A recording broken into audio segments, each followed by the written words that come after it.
Olen Peep Eedla ja loonud siia Vinni-Valda Mõõdaka külla omale mõnusa pesapaiga.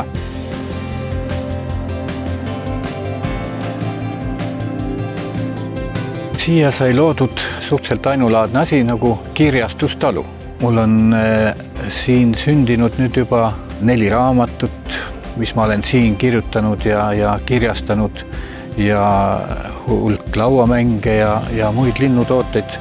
Et kuna ma olen ikkagi läbi ja lõhki linnumees, siis on ka sellest talust saanud selline linnutalu, et tegelen linnu laulu õpetamisega ja inimestele igakülgselt lindude tutvustamisega ja seda see kirjastus, mis siin talus asub, seda eesmärkiga täidab, et inimesed saaksid oma silmaringi laiendada lindude teemal.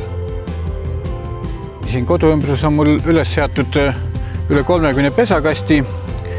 Neid tuleb aeg-ajalt kontrollida ja puhastada, kui pesitsus on läbi. Ahaa, siin on veel mustkärbsenäpil uuemunaline kurn sees.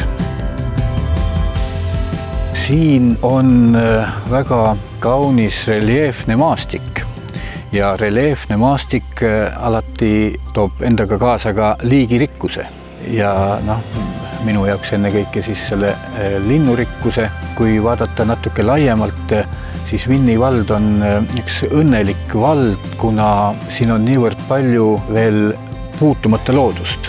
Siin on metsad, rabad, puisniidud, samas on väga viljakas põllumajanduspiirkond, aga ongi maastik veel säilitanud sellise mitmekülgsuse. Minu jaoks on siin hästi põnev.